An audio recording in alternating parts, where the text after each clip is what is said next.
Hi, everybody, and welcome to my channel here on YouTube. I'm Nils sending from, transmitting from Sweden, and I have a very special guest with me today. But before I introduce him, I would like to welcome all of you English-speaking listeners around the world. I usually do my show in Swedish. And I hope that you will subscribe to my YouTube channel. I occasionally interview guests in English. And yeah, that's it. I do this without any financial interests. I'm a physician, local politician in Sweden. And yeah, today I have a very special guest, as I said, Denis Rancourt. Very welcome to the show. I'm glad to be here, Nils. I'm very happy to be on your show. And you are, or you have a PhD in physics from the University of Toronto. You're a former tenured full professor from the University of Ottawa. And you have published over 100 articles in different leading science journals. You're a member of the Ontario Civil Liberties Association opposing lockdowns, and I began following you on Twitter, and that has led me to read some of your works. And I have so many questions for you, maybe too many. Um, but first of all, how are you? I'm very well. I'm in the late afternoon in my day, and I've been very busy.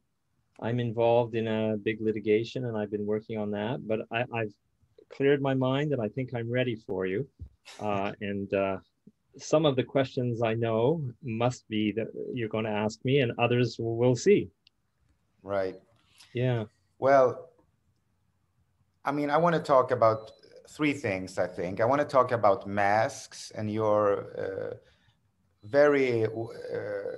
your two very good, interesting studies, reviews on the scientific literature about masks. I want to talk about lockdowns, and I also want to talk about the politics behind or surrounding the pandemic.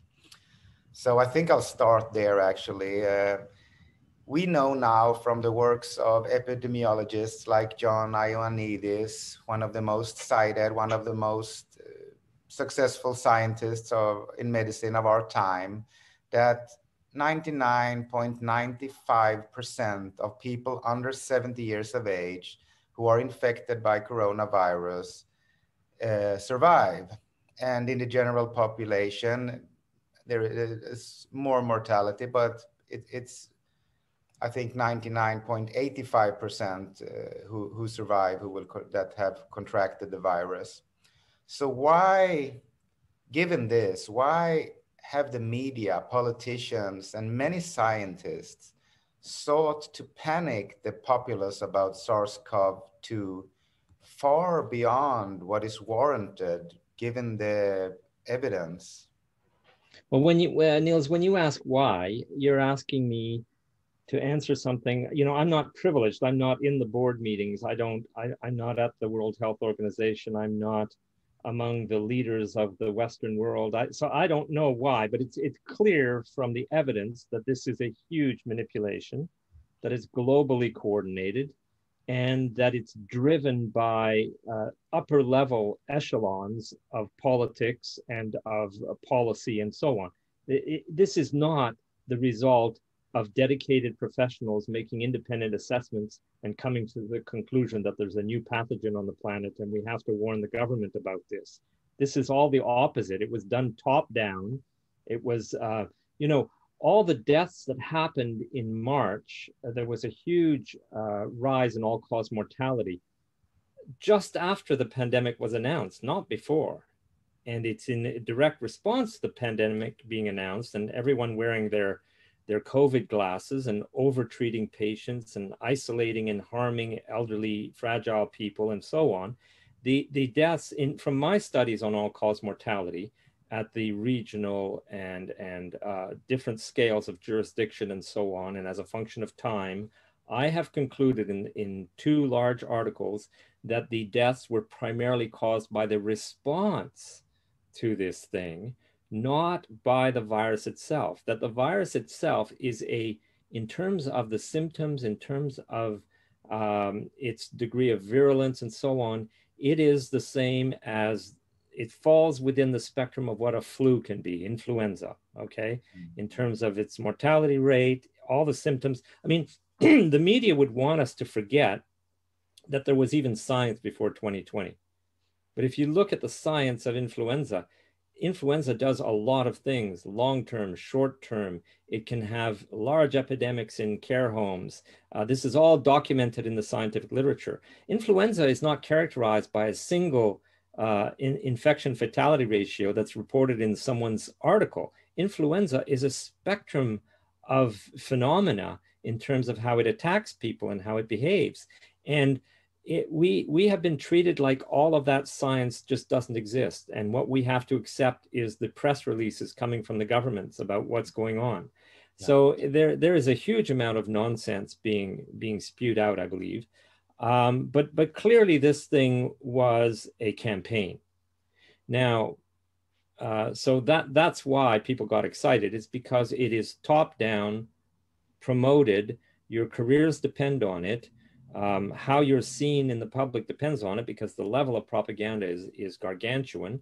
That's why we got excited, is because it was pushed upon us, not because there's people falling dead in the street, not because of any of these things. You know, there were these, well, I could just go on and on. I don't know if you want to guide me a little, because I will just I mean, follow my train of thought otherwise, but that's okay. But, I think what you're saying to a lot of people would sound like conspiracy theory, that this was a planned pandemic or something like that, that, you know, someone planted a virus to do, you know, to be malicious or something like that. Oh, no. I would, you see, my position is any virus, any viral respiratory disease virus, or any collection of such viruses that propagate during the winter in mid-latitude countries around the world would have done the same thing if you responded this way to it. Okay? That's my position. So it's irrelevant what you think the origin of it is, whether you think it's been identified or not. It's the same kind of beast that we always get. We get a whole collection of these things. They're constantly mutating. There's never been a winter season of viral spread that has only involved one virus. There's always, when patients and sick people are analyzed, there's always co-acting several viruses typically, and also bacterial pneumonia gets in there. It is a complex, you know, disease situation. So I would not, I would move away from this idea that we have this unique new pathogen that has suddenly come onto the planet, you know. Right. You don't need that to explain the deaths. Let me say a few basic things. First of all, the all-cause mortality, where you don't have political influence to ascribe the cause of death, but where you look at total death, a death is a death. When you look at all-cause mortality and you integrate it for a year, statistically, no country has had statistically a higher all-cause mortality in 2020 than in the last several decades, statistically speaking, except one country. The only exception is the United States. And something special happened in the United States, and I can talk about that, and I've got some data to show you as well. But otherwise, every European, no nation has had an all-cause mortality that is statistically different from the last many decades. Yeah, I can tell you, I can just, in Sweden, we had an excess mortality for 2020, but if you compare it to, for example, 2012, there was higher degree of mortality, I mean, total mortality in 2012, 2013, 2011. So, I mean, 2020 doesn't stand out as a... No, but that's the point. You have to define what you mean by excess mortality. Every winter, there is more all-cause mortality than in the summer. In that sense, you know, you can refer to that as an excess. That's the winter burden of deaths that's above what you typically get in the summer. But if you integrate, you can also use the summer as a baseline and integrate that all-cause mortality winter burden and look at that as a function of time. And what you find, and I've shown these graphs in my papers, what you find is that after the Second World War, these numbers were very high and they fluctuated year to year and so on. And then, but as you get into the 70s, you get down into a plateau, and it's been the same. If you look at the statistics of that variation, there is nothing special that happened in 2020. And it makes no sense to compare a chosen year like 2020 to a year that was a little lower, you know, in that statistical mess. If that makes no sense, you have to look at statistically what is the norm in terms of the standard deviation. Maybe we should look at your pictures then. Well, okay. We could look at Sweden. Okay, Sweden did some things right. Just hang on a second. Yeah. I'm just gonna get this for everybody to. Can you see this screen now? I see it. Yeah, good. So we have Sweden here.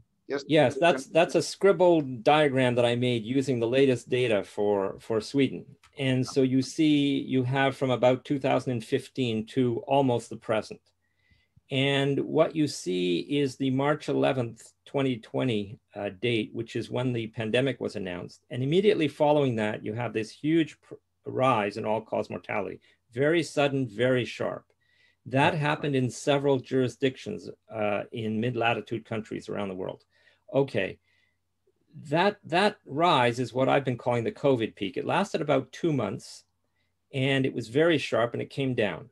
Right. Now that peak is unlike anything we've seen in epidemiology before, because it can exist or not depending on which county you're in, depending on which state you're in the United States, depending on which department you're in France. You can have no measurable effect or a huge peak. This is the average for all of Sweden, but I can go into county by, I think there's 20 or so counties in Sweden, and I've looked at them, and this is all due to just a few anomalous counties. It doesn't happen anywhere else. So there's a huge granularity in that COVID phenomenon, and that's because it's due to how you responded locally in the given jurisdiction. What was actually done? What were the treatment protocols in the hospitals? Are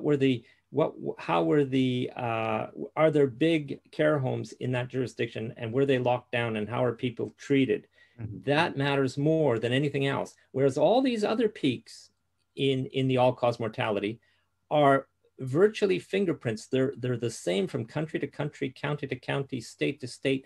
Nothing like this has ever happened before, because we've never impacted the entire world with imposed measures in such a sudden and aggressive way before, in the middle of a time. Yeah. So you're saying that in 2020 in Sweden and many other countries, there was a spike in deaths, but not primarily due to COVID-19, but due to the response to this supposed threat. No, we had to be careful about the word primary that you used. These deaths happened in the presence of all the usual viruses that are acting and that can transmit in the winter season, and in the presence of the accompanying bacterial pneumonia pathogens and so on.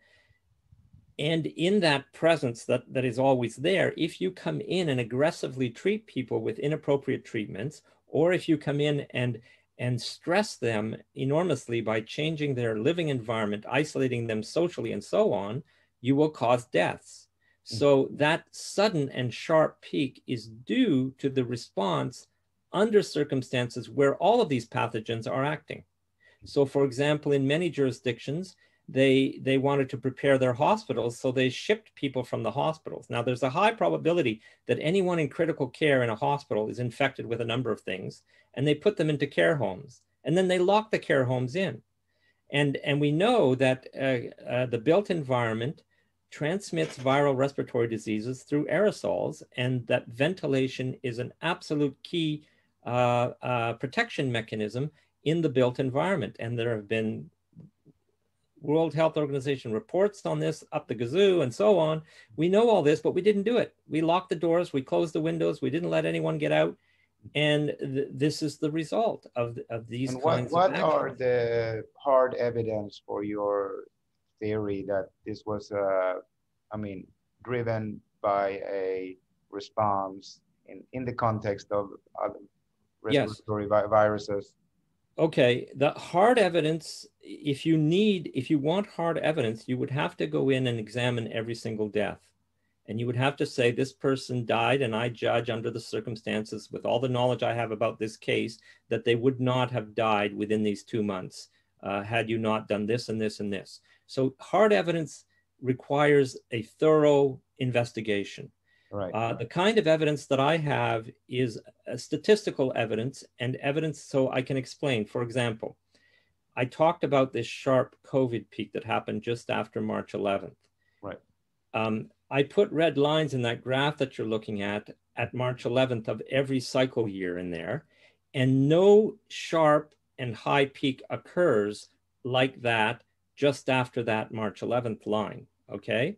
And you can go back to the Second World War and look at every single one of these cycles, and I've done that for France and several countries, and there is never a sharp and sudden peak like this that lasts 2 months that is this late in the season.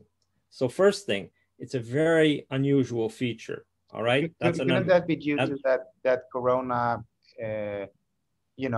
went through, came to Sweden, and then came like summer season, and that's why it sharply declined? No. This COVID peak that we're talking about, I'm calling it that, has occurred where it occurs, in the jurisdictions where it occurs. It has occurred simultaneously all across North America, all across Canada, all across Europe, immediately following March 11th. Okay? Okay. It has been simultaneous. There is total synchronicity in that pattern. Okay, so you cannot talk about it arrived on this date, then it traveled to this place and so on. There's none of that happening. This is synchronous. Now, so you asked me about evidence. So the first thing is how unusual this peak is, the first peak. That's what we're talking about now. The second thing is it's not only unusual in its sharpness, in its sudden increase, in its lateness in the typical cycle of all-cause mortality. It's not only unusual in that regard, it is unusual in another regard, which is really striking, in that it is granular on a jurisdiction by jurisdiction basis. You can go from one department in France to the neighboring one, and you can go from a very large peak to nothing at all that is detectable, okay? And so it's extremely granular, and we studied this in detail in France. This is the article I'm working on presently with Marine Baudin and Jérémy Mercier. We studied this in France, and so we did maps of where this feature was intense, and we saw hotspots, and we went into that department where there was a hotspot, and we went down to the postal code level, and we were able to identify hospitals where all the deaths occurred, for example. Okay. And at the end of the month, we'll have all of the medication data and all of the medical procedures, such as putting people on ventilators data, and we'll be able to correlate it to that as well. But what we see generally are these incredible hotspots, which is completely not the case for any other feature in this all-cause mortality by time. Yeah, it can be by because, day or by week. Yeah, in Sweden, there was, so if to use your terminology, a hotspot was, of course, Stockholm, where almost all deaths occurred during the first wave, if you want to call it like that. And for example, where I live in southern Sweden, there was comparably very few deaths. You know, so it was Stockholm is a place. Now, if you were to look at even more granular, you will definitely see that in Stockholm, the deaths actually occurred in hospitals and in care homes. Right. Okay. And you'd be able to go, if you were pursuing this investigation, you'd be able to go and see, well, what was done there, precisely what was done. Okay. When I say that we have forgotten that there was science before 2020, it's very significant, because the most well-established science about what are the biggest factors that increase your probability of being infected by a viral respiratory disease and increase your probability, if you are infected, of getting very sick and possibly dying from it. the two major factors that are established in the literature, this was done by a professor, Stanley Cohen in the United States. He did his whole career on this. He spent 30 years studying this. He started in the 70s when he could infect university students with influenza strains and see what would happen. So he did all these comparative studies back when you were allowed to do that.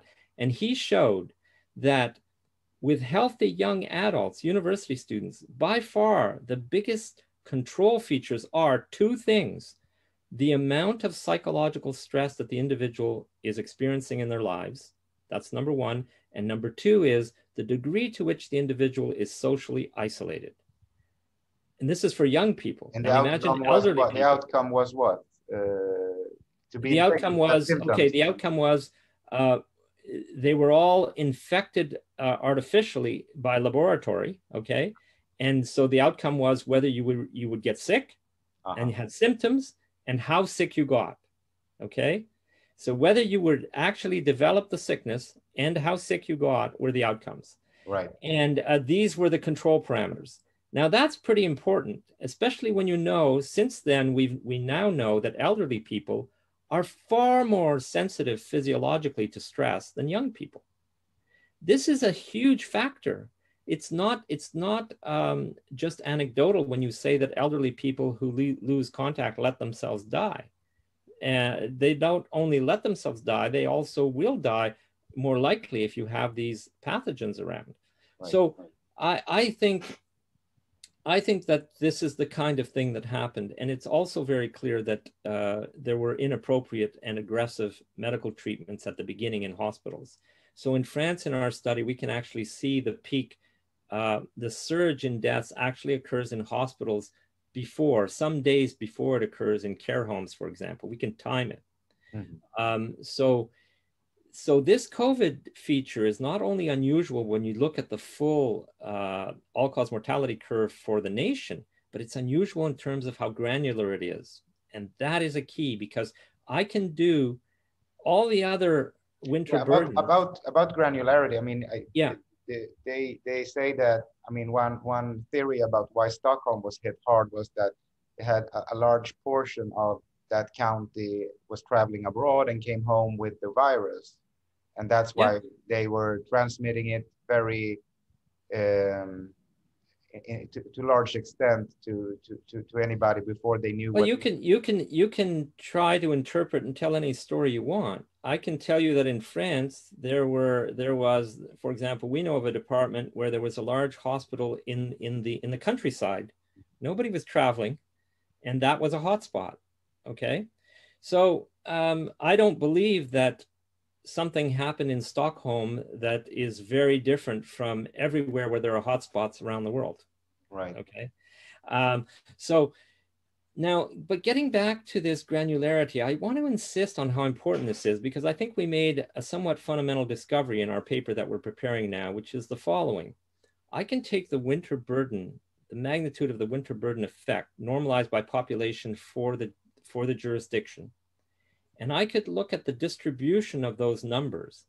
And there's a standard deviation that comes out that's always the same for all of these winter burdens in all nations across, it's always the same. But if I look at the standard deviation of variation of this so-called COVID peak, that integrated intensity in those 2 months, the standard deviation is 5 times greater on a region by region basis. So for example, if I take France and I go department to department and I do the standard deviation of any feature in the last several decades, I get a certain number. It's always the same.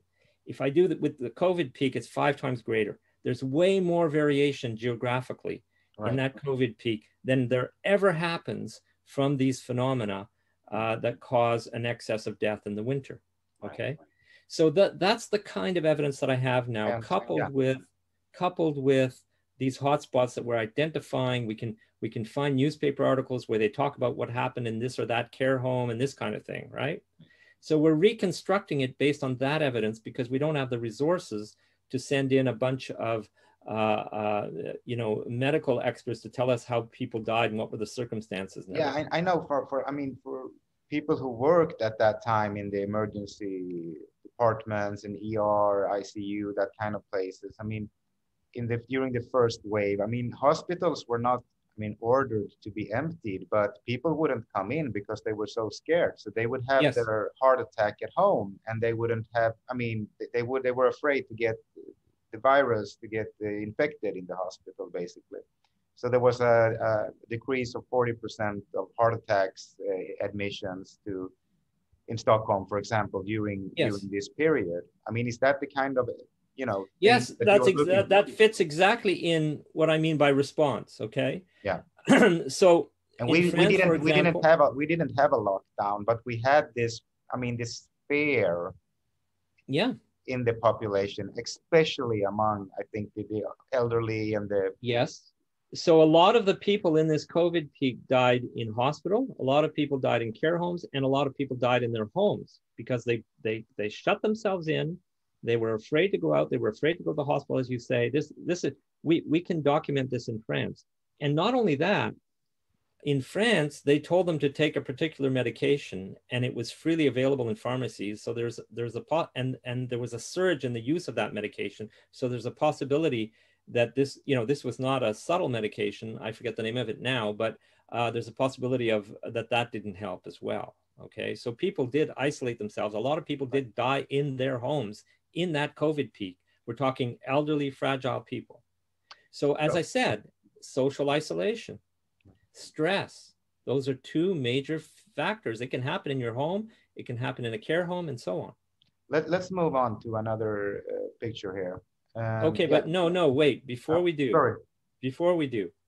I want to tell you a little bit more about Sweden. So Right. after the COVID peak, you go down to what is typically the summer baseline of deaths, okay, per day in this case, all right?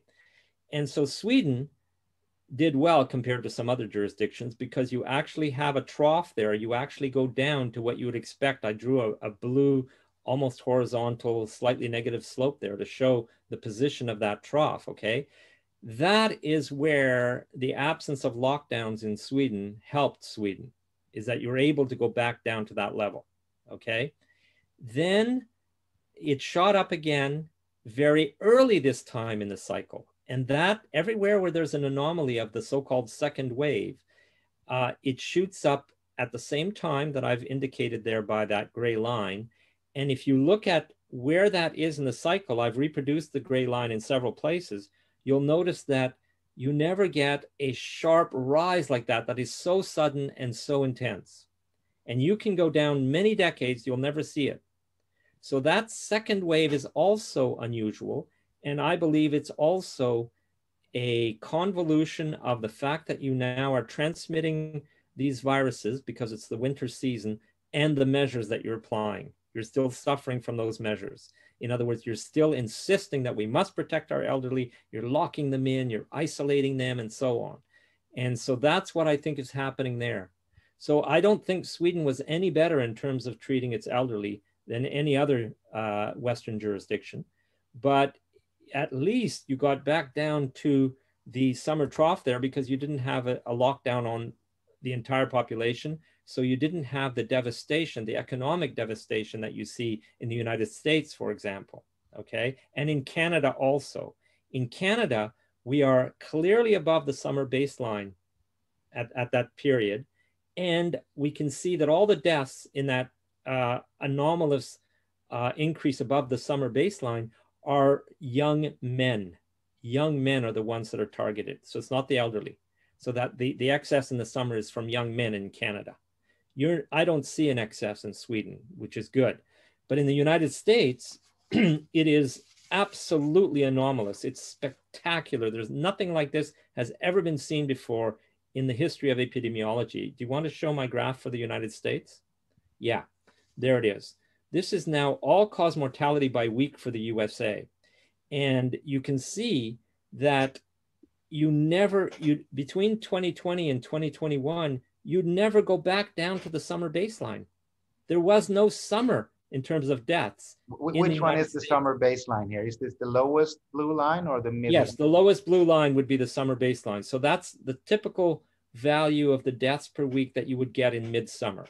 Yeah. Okay. And you never approach it in the USA after 2020. Right. There was no summer relief in terms of all-cause mortality in the US. There was no summer in terms of deaths And in the US. just to clarify, I mean, we're talking here about, I mean, these curves are believed to be, I mean, deaths due to, in the winter time, partially because of these viruses that transmit more frequently during winter time. Yeah, there's a lot of scientific study and comment about why there is always greater mortality in the winter in mid-latitude countries. It is clearly, I believe that it's now well established that this is because that's when you have transmissivity of all the viral respiratory diseases, okay? And the reason you have transmissivity in the winter, high transmissivity, is because you have a lower absolute humidity. So it's dry air that can support the aerosols that propagate these things. Right. Aerosols are not stable in humid air. And if you go too far north where it's too cold, the aerosols are pulled out again because you get into kind of ice forming conditions. So it's really the mid-latitude countries that transmit in the winter. And that's true in the Southern Hemisphere as well. Their winter is our summer, and that's when these things transmit. And this has been known for many, many decades. Yeah. And so there's also the effect that the air being dry is an additional stress on your humid tissues, you know, in the airways and so on. And there's the question of light, vitamin D, and so on. But I believe that because it's so well localized and so well understood in terms of absolute humidity and the physical mechanism of the stability of aerosols, I believe that the main driver of seasonality of all-cause mortality is transmissivity of viral respiratory diseases. Yeah, that's what I've concluded from reading all these works and studying them in some detail. So what happens here in the United States then? Do they have transmission during the summer as well, or why do they have mortality? Exactly. This is these are very. The first thing is to note from the hard data. There's no interpretation here. A death is a death. This is all-cause mortality. That there's something that has never happened before in the history of epidemiology. Okay. And it is very unusual. Now, if you look at that summer peak, it actually peaks in the summer. That summer peak in the majority of the states of the United States is completely absent. So again, it's a very granular process. And we find, I made a map of this during our ongoing research. It's the Republican states that have a summer peak. And generally speaking, as a general trend, in other words, it's the flyover country states, it's the states where you have the largest pools of economically fragile individuals that were devastated, and that are south, that are where it's hot, that were devastated by this lockdown. So now you're asking me, what are the potential mechanisms? Well, you know, that's where we get into trying to interpret what could have happened. I think that a lot of these people don't have air conditioning, and they're used to going outside in the breeze, and they would have felt locked in and would have been indoors instead. And I think that the stress of that and the physical conditions of that could have killed a lot of elderly, fragile people. Also, young people who had now been subjected to a lockdown and loss of job for an extended period of time. You know, all the abuses of substances, all the depression, suicides. There was a higher murder rate in the summer this year in the United States than there have been for several years, and so on and so on. Of course, murders can't account for this large number, but it's a measure of the amount of stress in the society. And so one would have to study it to try to understand it. But what we're saying is it's a very real and huge phenomenon. Right. Okay. And then you have that so-called second wave, which happens at the same time, same timing as in Sweden and everywhere else.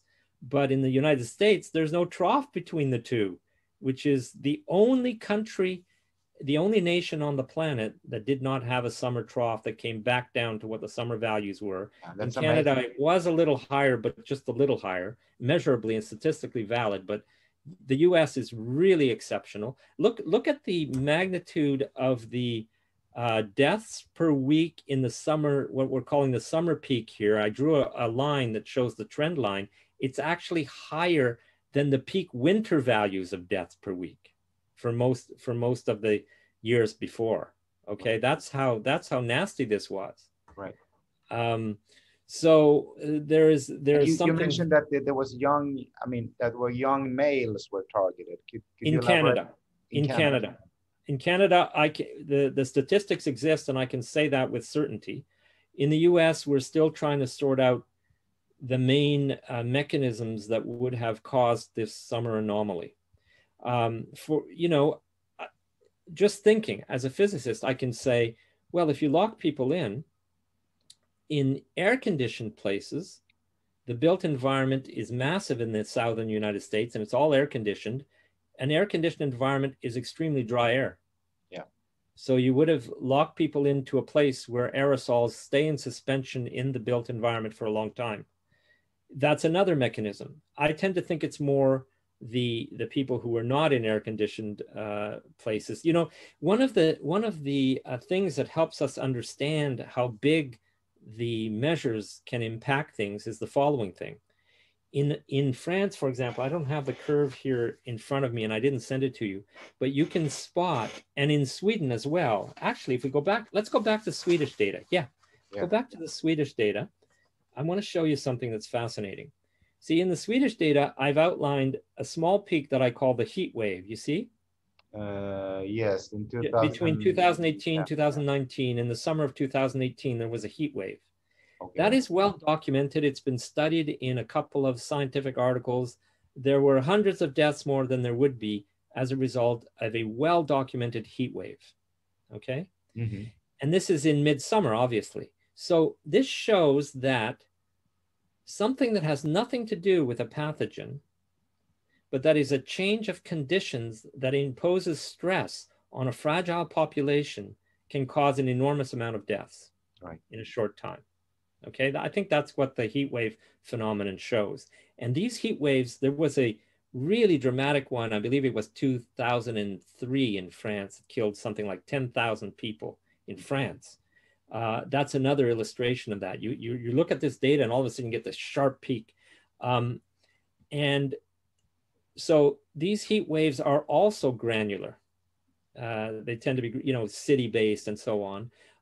But it shows how much just creating stressful environments, in this case through temperature, can immediately, very quickly kill many vulnerable people.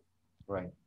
So that gets you used to the idea that these sharp features that we're seeing in all-cause mortality can be due to the measures that were imposed. Right. That would have caused enormous stress. I wouldn't find that surprising at all, because, I work with currently with children in a psychiatric context, and we know that they have suffered tremendously, most of these children in Sweden, fortunately, has been able to go to school last year, but some of them haven't, because they have this online teaching and stuff like that. And the children who have that, they have suffered tremendously, at least those who already were suffering from anxiety, depression, eating disorders, and ADHD, all these kinds of things. And they have suffered immensely not having going to school. And for some children, even that's the only day of the week that the only time that they get a hot meal is in school. Talking about vulnerable families, vulnerable children. Well, I have no doubt that a martial law type lockdown of society or of institutions can create enormous suffering. Psychological stress and social isolation. In fact, social isolation is considered a form of torture. These are huge effects. And they will be exponentially greater in elderly people. And so much so more if they also have other medical conditions. Yeah. So there is no doubt that our treatment of the elderly to isolate them was a disaster. It was an aggression. Yeah. I want to show you this graph. This is that I took from a financial professor of economics in Sweden, who published it in our version of Financial Times, you can say. and it shows excess mortality compared to severity of restriction in EU countries. And he found a correlation between the more strict the measures, or the more forced the restrictions are imposed, there is a higher degree of excess mortality in percent. Now, Yeah, there can be a I've seen a couple of studies that also conclude, very, very large studies that also conclude that severity of restrictions did not have an impact that they could identify when they studied 50 or more countries. Right. So this correlation, I don't know how strong it is, but also you have to ask, what do they mean by excess mortality? Because you'd have to look at exactly what they mean. That's the very first thing that I would be concerned about when I see a graph like this, because often they mean mortality that's ascribed to COVID-19, which is, I would argue, highly unreliable. Or they might mean excess mortality that is extracted from all-cause mortality data. But then how did you do the extraction? Often they try to separate out the normal seasonal variation of excess deaths. They have a sinusoid in there, and then they have additional that's due to pneumonia and viruses. And that procedure, I think, is highly suspect, prone to large errors. Okay. That's why we've avoided those procedures, and we've instead tried to think about what is the normal mortality in the summer, when conditions are always about the same in the summer, barring heat waves, and use that as kind of a baseline. And that way you're not imposing a theoretical interpretation to try to extract what you mean by excess mortality. So when I look at these results, I always have all those kinds of criticisms, Right. Yeah. And just, I don't know if you've seen this one. This is from excess mortality in Europe countries. And just to show, I mean, this was done by a professor in history, actually, but 2020, and Sweden has gotten so much criticism for not locking down. Yeah. And this is shown that, I mean, we were among the third of the countries in Europe that had the lowest. I understand, Nils, but here's the thing. Whenever someone shows me a graph or an article where they use the term excess mortality, I have to say, what the heck are you talking about? Okay. Now if you go back to the Swedish data that I showed you, I'll show you how to get around this problem. That's the US data you've got there now. Okay, look, it's really simple. Look at the summer baseline and look at the area above in the peaks. That is the total integrated mortality for that cycle year. And if you try to imagine with your eye the total in the different years, you can see that overall that area is about the same. Right. Even though there are sharp features, the area is about the same. That's all you need to know. Right. Statistically speaking, you could go back several decades and you would still see the same thing. And there are years back there where, even not so far away, where it's very bigger than what has happened in 2020 and 21. So that's all you need to know. That in Sweden, based on this hard data, nothing special happened in terms of so-called excess mortality, if you think in the way that I'm suggesting. And that is true in every jurisdiction except the United States. If you go back to the US data that I showed you, and you imagine the area under the years 2020 to 2022, it's starting to be very significantly larger than any combination of 2 cycle years that you see in the past, okay? So there you can start to, you're going beyond that 1 or 2 sigma a standard deviation away. There you're starting to say, okay, well, at least in the total in the US, something really happened. But, everywhere else, and all the places where there was not big excesses are countries that were near the equator, because viral respiratory diseases simply do not transmit near the equator. You have to get into the mid-latitude places before it'll transmit. That's why I find it obscene, all these articles that compare India and Belgium, things like that. It's just nonsense. You have to go far enough south to be mid-latitude to be able to compare apples and apples, and far enough north to be mid-latitude. That's where this phenomenon occurs. That's where seasonality of death occurs, that is tied to transmissivity of viral respiratory diseases. Right. So we come back to this screen now, and that was an interesting overview of excess mortality. I want to take the time also to talk about masks. You, was it in May 20th of 2020, published on ResearchGate, an online community for scientists of any kind, a review of the evidence for using masks as a protection for viral disease, basically. And it got so much attention. I think there was 400,000 reads on your article, which is just a huge amount of people reading it in that context. And can you explain to me what happened then? Well, I actually posted the article on as early as April 11th. Okay. So it actually went up on April 11th.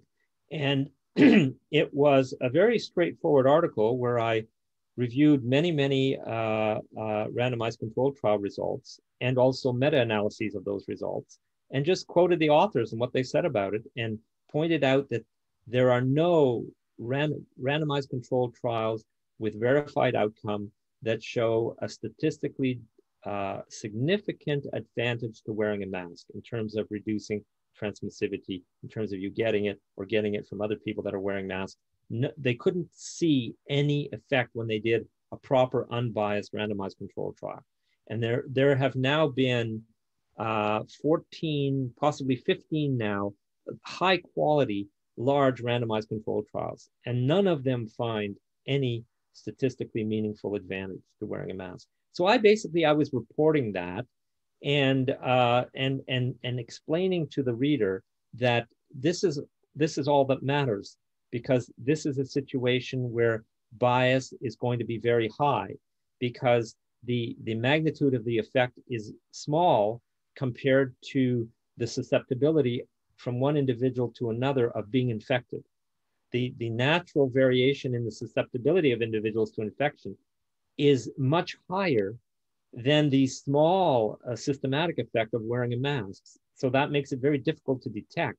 And that's exactly the circumstances where you're going to, if you want to see it, you're going to see it, and you can have bias. That's why you need to do a randomized controlled trial in those kinds of circumstances. And that's why that's all you can rely on. Mm-hmm. So I basically was explaining that kind of concept to the reader and saying, look, come on, a lot of science has been done. This is a viral respiratory disease. This is what we know about it. And so masks don't work. That was the title. Yeah. Of a review of the policy that masks, that's relevant to COVID-19. So you're right, it caught on, and people were really fascinated that there had been all this science previously, and that you could actually answer this question. And so it just caught on like crazy, like wildfire.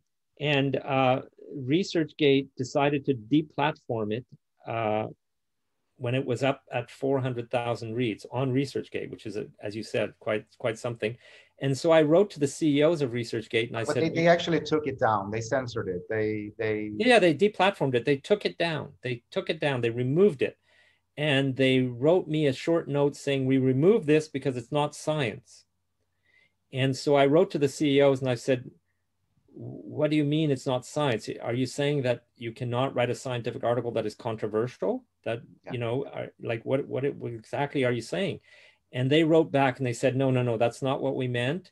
We mean that it is contrary to what the World Health Organization is suggesting, and it is getting far too many reads. And people are reading it that are from all over the internet, and so we took it down. So basically, they took it down because it was being read too much. But but I mean, I've read it, and in it you actually cite, I mean, even meta-analysis. I mean, analysis of many studies on masks. Yeah. And that's the same thing that you have done, only in a more, maybe easier to read format Yeah. and with a bigger scope maybe, but you Yeah. haven't done anything else. No, no, I've just tried to explain simply what I believed, what was going on, how you interpret scientific evidence. Um, I also talked about, now that we know that masks don't work from these randomized controlled trials, how can we understand why they wouldn't work? So I talked about the physics and biology of aerosol particles that are bearing of viruses, what the minimal infectious dose is, how these small aerosol particles will follow the flow of air, therefore will go around the mask wherever there's a gap, and so on. And I explained why I believed that in hindsight, they shouldn't work because the transmission is by aerosol particles. And I explained why you had to conclude that transmission was predominantly via aerosol particles. And that's where I talked about how transmissivity in the winter is related to the physics of stability of aerosol particles and so on. So I also dressed it with my interpretation and my attempt to understand this result, Right. to help people start to picture that a mask wouldn't work and shouldn't work, that it would be surprising if it worked. Right. Yeah, so that's what I did in that article. Now that article, some people developed an allergic reaction to the article. It really upset some people. You may have seen that debate I had with a philosophy professor on YouTube, where he just debated me and kind of went berserk and so on. And there are a lot of people who claim to And debunk. why do you think that masks are such a sensitive issue? I mean, why would they go through the trouble of taking down your article, which is Yeah. only, a normal scientific paper on a thing like masks? Why would they? Yeah, I think the answer is it's the psychology that is underlying this reaction that you have to look at.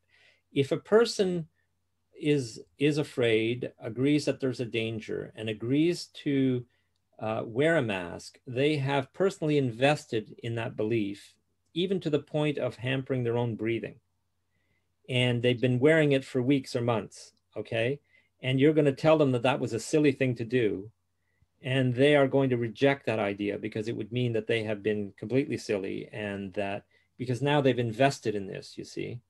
And also, so there's the personal investment, the psychology of that personal investment, but there's also the social pressure that this is the proper thing to do. We want to save our grandparents. You should be responsible. You are basically killing me if you don't wear this mask.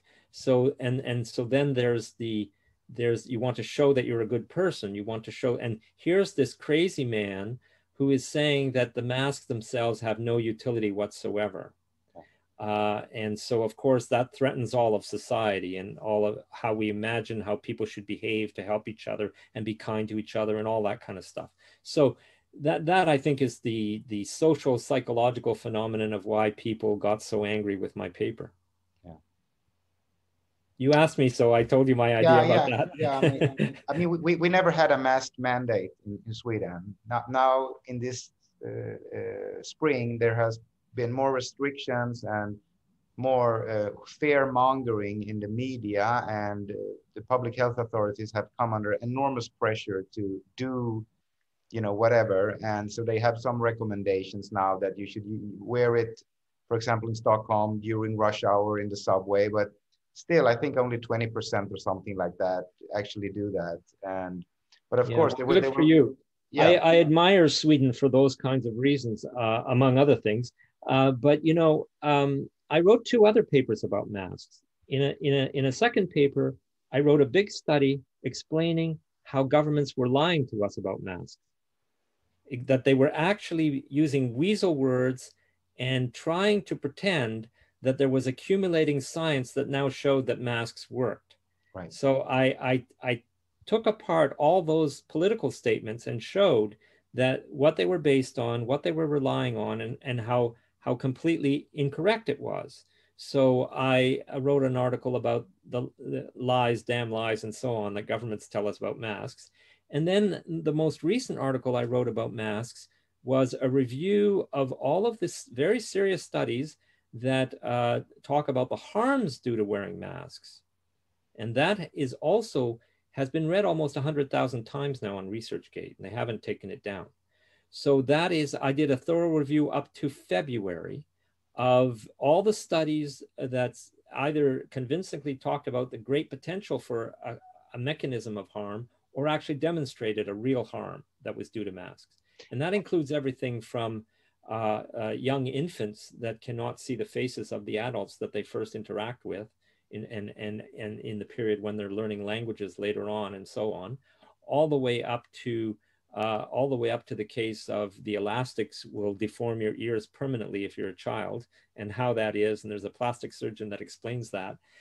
So I really tried to find everything I could about the harms of masks. And there's a growing literature on the harms of masks because now it's becoming a real question. So there's more and more studies on that. Yeah, and I read that paper that as well, and I found it fascinating how much had been done even in that area. And yes, as you said, there are a number of harms which masks, from headaches to acne to skin problems and psychological damage to children, as you mentioned. Was there anything surprising to you doing that particular article about the harms of masks? Because just putting on a mask for a few minutes, you wouldn't think that, oh, yeah, I can wear this all day for, I mean, this is no big deal, but we're talking about people who, I mean, a lot of these studies are done in hospitals and people are wearing them for hours. And that's when the negative effects probably arise. Yes.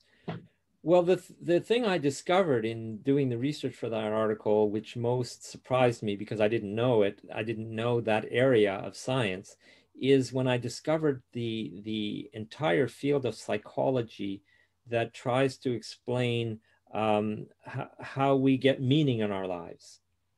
Okay, so what we need to have meaning in our lives, and it's a very important field of psychology, and it relates to, you have to feel that, for example, there are these rules, like you have to feel that you're competent, that you're having an influence in the world, that you're, and then I was able to use that to show that wearing a mask would deteriorate each of those key things that you fundamentally need at the most fundamental level to be a healthy human being in a society.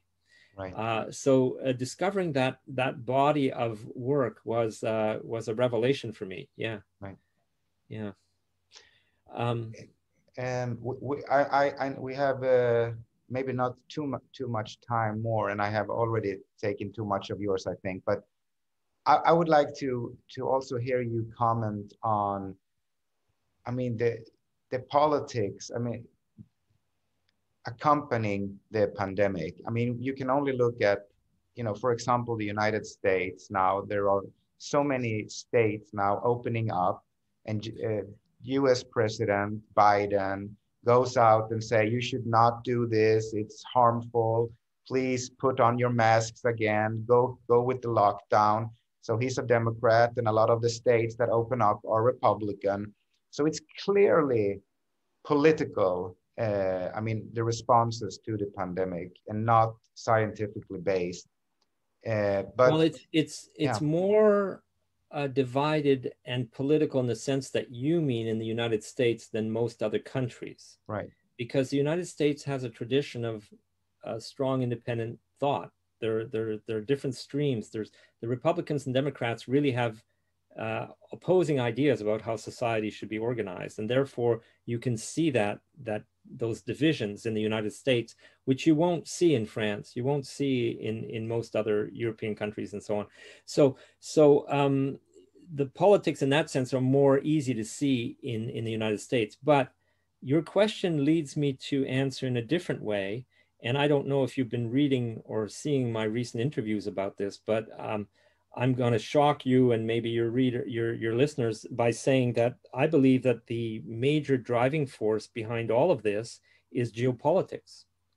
I don't think that it's simple, ignorant public health officials that are driving this.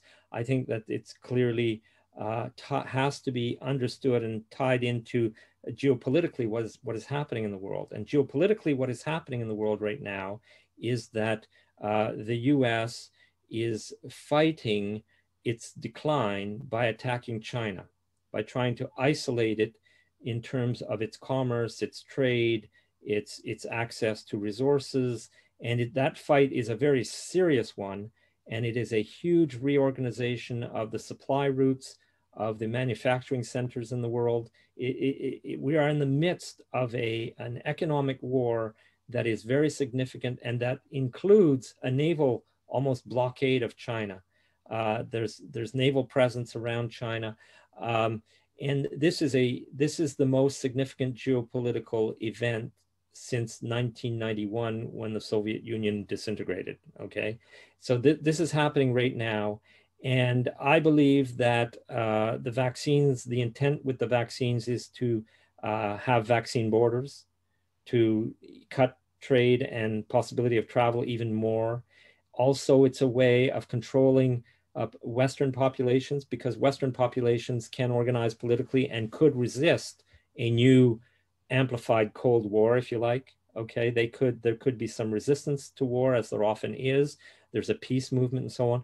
And so they needed a way that would quell the yellow vests, the Brexit movement, the Trump supporters, all of the working class, the non-professional employees that are more independent thinking and that have a voice, that they don't want their economic conditions decreased just because you're having a geopolitical war.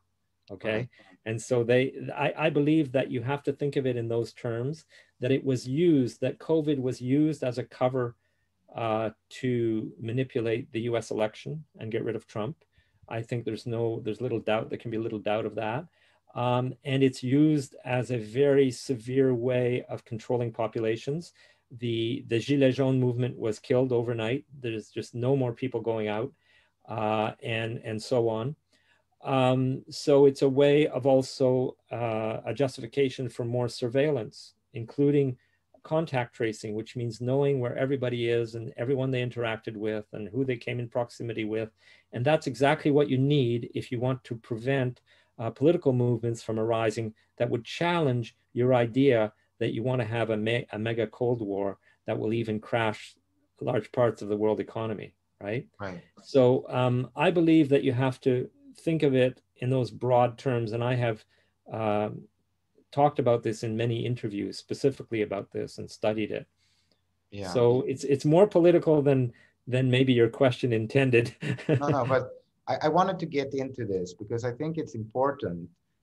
Because clearly to me, I mean, as a physician, as someone who tries to get informed about COVID-19, there are so many things that doesn't add up. I mean, why would you use measures that clearly do so much harm to your population and does not prevent the spread or the death of any virus? So why would you do that? I mean, exactly. Maybe you could explain it in the first wave by people panicking, governments panicking. But why would you continue to do it when you see that people are suffering so Nils, much? This is an imperative. They want to do this. They have decided to do this, and they are doing it no matter what. And they need a cap on everything while they organize that huge reconstruction that I'm talking about. And it is a massive endeavor, and it's going to take some time. And so COVID is not going away next week, because they're using it as a cover and as a pretext for this huge geopolitical shift that is being operated. And so they need it to be able to control populations, to be able to insist that you accept whatever happens in terms of your job and so on. And they need this cover. And so I believe that's why it's ongoing, and that's why logic doesn't seem to matter. Independent thinking experts and scientists don't seem to matter. The journalists are not allowed to interview them, and so on and so on. So I think the only way to explain it is... One of the things that struck me was when I had 2 YouTube videos taken down last year that was talking about COVID from a strictly medical perspective. There was nothing of this that we are talking about, no politics, no nothing. I mean, so they took down those 2 videos, and then I read that there was a lot of people being censored on this issue on the social Hmm. media platforms, but also like your article, a lot of scientists have been censored as well and attacked. Oh So, yeah. and I'm not sure that I'm agreeing with you on everything or Mm. 100%, but there are certainly some things that needs to be, not some questions that needs to be done and needs answers. And you talked about this would, but why would, isn't it risky though to do this kind of thing? I mean, you obviously damage your population. You cause economic harm to small businesses. Yeah. You make a lot of people unemployed. I mean, unemployment in Sweden and all of Europe is Yes. rising. Yes. So isn't it very risky though for any Yes. Of government? course it's risky. Of course it's risky. But you have to remember that what they're doing, they're evaluating the response every step of the way. They are going as far as we let them. Okay. There's no reason. Once they get a sense that we've had enough, or that there's a rebellion that they'll not be able to control, then they start to pull back a bit. This happened recently in Quebec, in the province of Quebec in Canada, where they banned one of the vaccines for people 55 and under. I think there were clear reports of serious medical problems, and they said, okay, we're going to be liable for this. The population is not going to appreciate this if we get one or two cases in Quebec like this, and we knew about it. So they banned it overnight.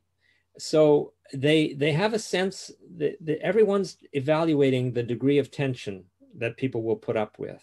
What is their liability if they do things, and so on. And they're also following their supervisors as much as they can.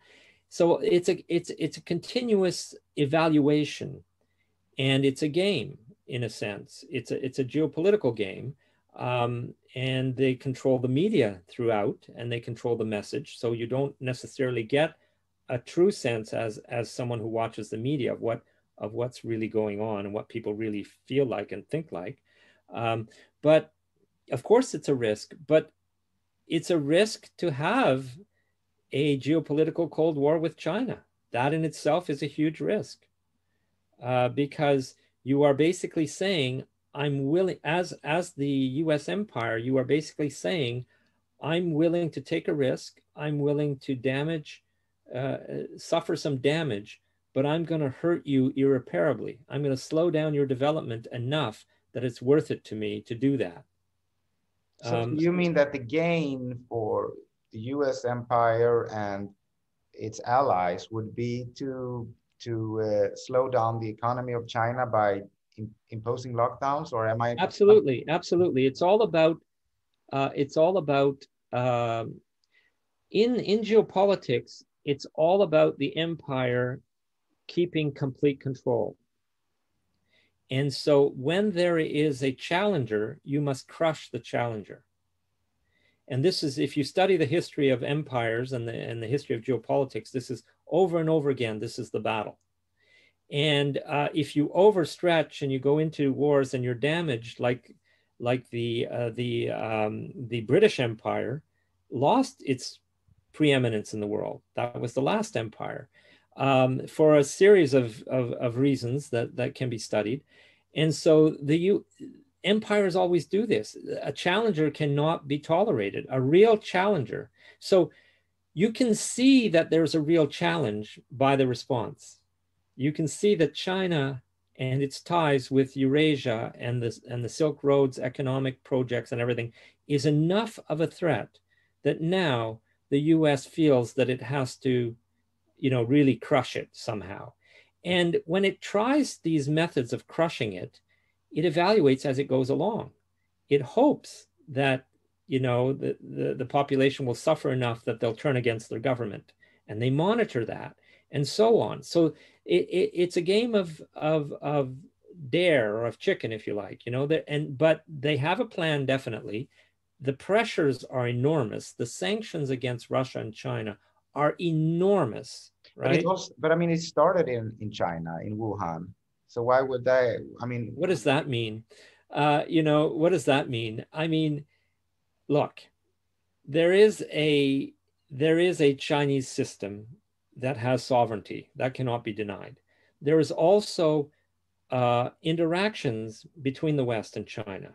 They fund each other's research labs. They exchange scientists. They do all these things.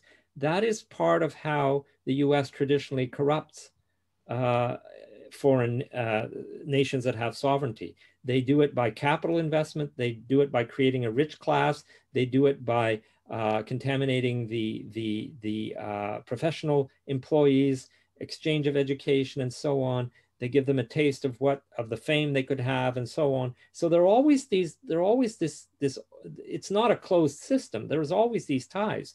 So in Wuhan, it happened that there were several researchers that had done their studies in Canada, the US, and so on. They were into discovering the next important virus and so on. And so they could, I don't know, they can easily be manipulated. This could, this is the kind of thing that you could do to launch the next epidemic. So the people who think that China did this, I think, are completely off. It's about geopolitics. China is a sovereign system that is being sanctioned severely by the US and its allies. And it is trying to find a way by having bilateral agreements with countries in Eurasia and so on. They're trying to circumvent the use of the US dollar as a global currency more and more in their trade deals, so that they're not subjected to these financial pressures and so on. This is the world today. And of course, you don't hear about it. Why would China use a lockdown and then have it? I mean, and then why would the WHO export this ID to the? I'm not quite following you there. Yeah. Well, I didn't. You can't follow me because I didn't talk about that. Yeah. Well, I looked at that, and if you look at the chronology of what happened, first there was this idea of a new virus that the virologists were going on and on about. Then there was an important paper by UK scientists that said there's a new virus and it's in China. And if China doesn't want to be the cause of the next world disaster, it needs to lock down right away. It probably won't, but that's what it would need to do. And they basically shamed China with the authority of the top science, and goaded it into locking down Wuhan. So China did, but then China reevaluated and decided that it's not going to lock down the whole country. It's not going to stop its economy. That this was incredibly harmful. And one day to the next, it said it's over, and we're not talking about this thing anymore. We're not even going to do tests anymore. We're not going to do anything anymore. We're just going to run our economy. And one day to the next, there was a directive to that effect, and that's what happened. And if you look at the number of deaths that are reported in China, it's nothing. It's nothing compared to the population. There are no COVID deaths in China. And if you look at economic growth in China, it's one of the only major jurisdictions where economic growth continued unharmed. Everywhere else was stagnated. And there's a very good video that I found on YouTube of a Russian general analyst, former analyst, who basically explained how China told the local governors and the researchers one day to the next, okay, just stop that. That's just, okay, it's over now. And basically how it was over. So, if you want to think about a phenomenon to explain, try to explain how all of a sudden overnight China stopped doing a lockdown and stopped testing and stopped doing anything. Okay. And the answer to that is they intervened, right? Because they saw strategically the danger. They developed their own vaccine because they saw the specter of vaccine borders and how the West was going to use it. So Russia and China immediately developed their vaccines in response to that. And here we are. So I think that the geopolitical analysis is really the way to look at this. And that's more and more how I'm thinking of it. Right. Well, I think I have really overstretched your time here now. I'm so grateful that you came to my show to talk to me, and I hope that this video will stay online and not be deplatformed. But is there anything you would like to add? Is there something that you want to say before we close? Um, well, the only thing I might add is that in the course of all this steep learning curve for me, because I've been immersed in the science and politics of this for many, many months now, one of the things I discovered is the degree to which influenza is not just one thing. The science and the studies and the published works on influenza, it's massive. And it has caused major epidemics in care homes in the past. It has caused, huge excess mortalities in the past. It is Influenza itself is a virulent beast, and this season has been no different. The viral respiratory diseases are important in human terms, and I came to appreciate how that was. I mean, we have been animals on Earth have been co-evolving with viral respiratory diseases ever since animals have been breathing. This is this is part of our evolution. This is part of how our immune system developed and what it does and why it's there. It's part of that, and it's very intimate, and it's a connection there, and it's very complex, extraordinarily complex. As I learn more and more about the immune system, I realized that the greatest experts only know a fraction of what there is to know, and you can tell that they're guessing a lot of it. Okay, and that their nice cartoons about the mechanisms have not been verified. They don't have high resolution electronic pictures of all these things. They do not know what's going on largely. There's a lot of ignorance in science that we tend to forget that exists, because we have these great experts and we have all this vocabulary and everything. But I think that you can only get a proper immune response that will be of some value to you and your health in the long term if you're properly infected and go through the infection. For your body to mount the immune response, you need a proper infection. You can't just have something that creates virtually no symptoms in you, call it a vaccine, and that'll do. I think it's too complex for that. And I think that to start thinking that we can do this with vaccines is just a fantasy. I think when I review the science of influenza vaccines in the US, I cannot find a convincing study that it actually works, that it actually produces a net benefit. And here Yeah, I it mean, is, this massive program. influenza vaccine, there are no studies, I think, that show that they actually lower mortality for the vaccinated group. I mean, in trials. However, the studies done on COVID-19 vaccines, they have no mortality in their studies, but they have, I mean, symptom that they relieve Symptom intensity, symptoms, yes. that they Yes. relieve symptoms, and that they have some, that they what they call severe cases. I think like 10 or 15 severe cases that they. Yeah, I know, avoid. but I'm not going to take that seriously until independent scientists do the studies, not pharma. I'm not going to receive the data and the studies from pharma as being worthy of being taken seriously and without bias and without selection. I mean, we're talking about $1 trillion industry that has its arms and legs everywhere, that is influencing everything.